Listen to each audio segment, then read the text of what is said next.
Bon, ok, aujourd'hui je suis dans le 56 à Plérin en banlieue de Vannes, pour faire simple. 56 c'est le Morbihan, pour essayer cette Hyosung GV125X, GV pour grand voyage.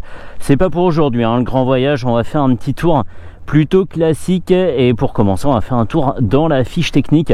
À l'avant, sur cette jante vraiment très moche, digne d'une vieille jante tuning des années 90, on trouve un pneu Timsun en 16 par 120, un disque de 270 mm de diamètre avec un étrier 2 pistons, une fourche inversée, 15 litres d'essence pour alimenter, et c'est ça qui est sympa, c'est le pièce de résistance, le V-Twin à 60 degrés qui développe 14 chevaux à 10 000 tours et qui dispose de 10,2 Nm de couple à 9250 tours. Il est associé à une boîte 6, on a une selle à 780 mm de haut, un ensemble qui pèse 172 kg, c'est assez conséquent pour une 125, une transmission par courroie qui nous amène à une jante de 15 pouces avec un pneu en 150 de large et un disque de 250 avec un étrier simple piston.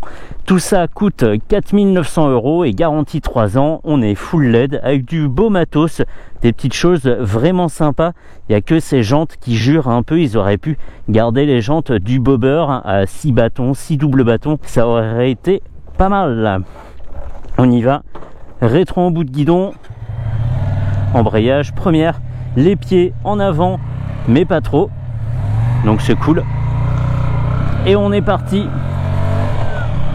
Alors on a une position sur la selle qui est imposée parce qu'elle est pas très profonde, elle est pas très longue. Par contre on s'enfonce bien dedans et c'est une selle monoposition, donc on n'aura pas trop le choix. Les pieds pas très gênants, on passe pas son temps à les chercher une fois qu'on a décollé la chaussure du sol. Donc parfait, un guidon assez large et une position qui est quand même un peu penchée en avant. La moto étant assez compacte, on la voit pas trop dans le champ de vision. En bas on perçoit le compteur, mais pas grand chose d'autre. Pour ça il faudra baisser la tête si on veut regarder par exemple le réservoir qui est un faux réservoir en plastique, hein.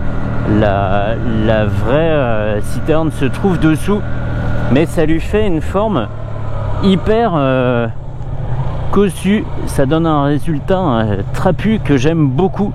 C'est un produit qu'on voit pas ailleurs, même dans la marque. Il y a le Hyosung Bobber, mais qui est vraiment dans un style Bobber custom. Ici c'est une interprétation moderne d'un custom assez long, un peu drag bike. Je trouve ça sympa. Sous les yeux on a un contour analogique, il va de 0 à 12 000 avec une zone rouge qui commence à 10 500 tours, soit après la puissance maximale, et en dessous un cristaux liquide très bien découpé, hein. C'est pas un afficheur 7 segments tout pas beau, sur lequel on trouve la vitesse, un indicateur de rapport engagé, et en dessous un totaliseur. À gauche une température et à droite, c'est important, une jauge à essence. Très bien pour savoir où on en est de ces 15 litres. La selle, c'est un vrai chamallow très agréable. Celle qui est biplace, hein, malgré son apparence. On a deux profils, donc la selle, et puis à l'arrière ça retombe comme ça, mais c'est mou aussi, donc on peut bien s'asseoir dessus avec une poignée qui sera dans le dos du passager. Jusqu'à présent ça se passe super bien. Je n'ai jamais conduit, sauf erreur de ma part évidemment, de V-Twin 125 cm3. J'ai jamais conduit par exemple de Varadero, et donc c'est une petite nouveauté pour moi. Je sais pas quoi en attendre, où se trouve le couple et la puissance. Jusqu'à présent j'ai eu ce qu'il fallait quand il fallait. On est tranquille, on cruise en 6ème à 60 à 5000 tours minute. Là évidemment, comme on est en montée, on n'a plus beaucoup de ressources. On va essayer de la trouver, la ressource. 5ème, pas encore. 4ème à 7000 tours. Et là la machine peut augmenter le rythme. On n'est pas coincé à une vitesse ridicule, donc c'est bien. Hop. Suspension et fourche font un super boulot. C'est pas que le travail de la selle qui est à saluer, c'est aussi toute la suspension de l'avant jusqu'à l'arrière qui travaille très très bien. On sent absolument pas les défauts de la route. Et quand on passe sur une bosse un peu plus grosse qu'une autre, tout ça est bien amorti et ça remonte pas dans le dos du pilote. C'est très très bien. On l'a pas vu, mais il y a un échappement par cylindre, donc j'ai un échappement à gauche et un échappement à droite, ce qui contribue encore à lui donner des épaules à cette machine. Et on a comme ça une 125 qu'on pense plus puissante qu'elle ne l'est. Ça, posé à une terrasse, ça le fait bien. Les cale-pieds sont assez larges, on peut néanmoins serrer le réservoir avec les genoux, c'est faisable. Il n'y a absolument rien de rédhibitoire dans la position de conduite. Tout a été bien pensé, c'est très reposant. On n'est pas non plus sur une chaise de bureau, hein, c'est pas une position neutre. C'est très très sympa. Je vais m'arrêter 2 secondes pour montrer un petit détail que j'ai pas montré justement. Est-ce qu'on va le voir ici? Oui, on va le voir, je pense. Clic, clic. Tu vas rentrer? Oui. Ouais, c'est bon. Oh, mais oh. C'est pas un cale-pied à cran d'arrêt qui va me résister, hein.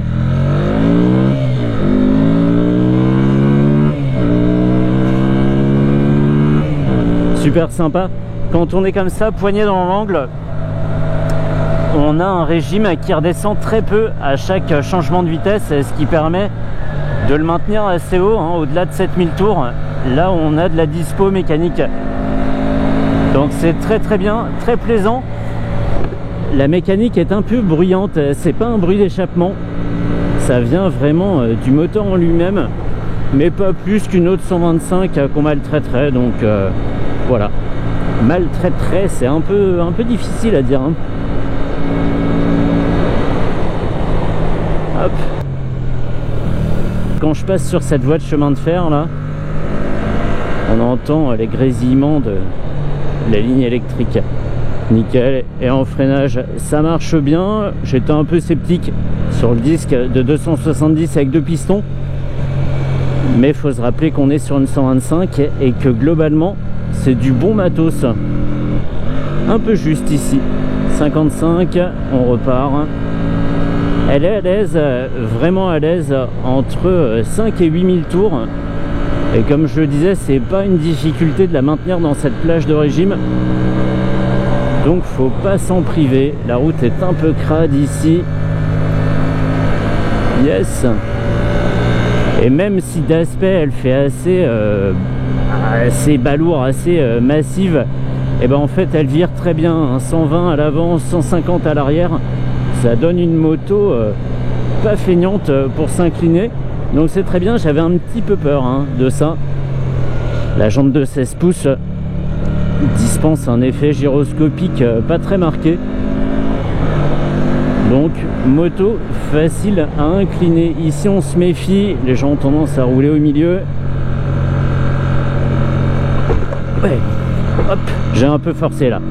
J'ai un peu forcé, c'est le ralentisseur du forçage. Je suis arrivé un peu vite, la suspension a été un peu débordée à l'arrière, mais ça le fait bien et on n'est pas gêné, contrairement au Yosung Bobber, par la boîte à air à droite, parce qu'il n'y a pas de boîte à air justement. Ça n'allait peut-être pas avec le style où ça cachait trop le V-twin, donc ils n'en ont pas mis et tout se passe très bien pour mes genoux. Pas de chauffe à déclarer, hein. Tous les éléments dégageant des calories étant assez bas sur la moto, on reste bien au frais, ce qui n'empêche pas Yosung d'avoir mis un petit avertissement sur le côté, je sais plus où, sur le cadre, en demandant au propriétaire de faire attention aux parties chaudes. Super produit, hein. Vu comme ça, là, je pourrais changer juste la bande sonore et mettre un bruit de gros V-twin, ça serait tout à fait plausible. Parce que de gabarit, c'est ça, hein. C'est ça, et en même temps, quand il reste que 28 kg pour atteindre les 200 kg, Tu peux être assez balèze, effectivement, tu as le droit. Allez, je vais pouvoir retourner chez Motodiffusion, rendre sa moto à Quentin. Et c'en est fini de la Yosung GV125X. Et ben c'était très bien, le ramage se rapporte au plumage. On a une 125 qui tient ses promesses. Pas besoin de lui en demander plus. On roule sans y penser quand on veut cravacher, c'est possible. Allez, fini.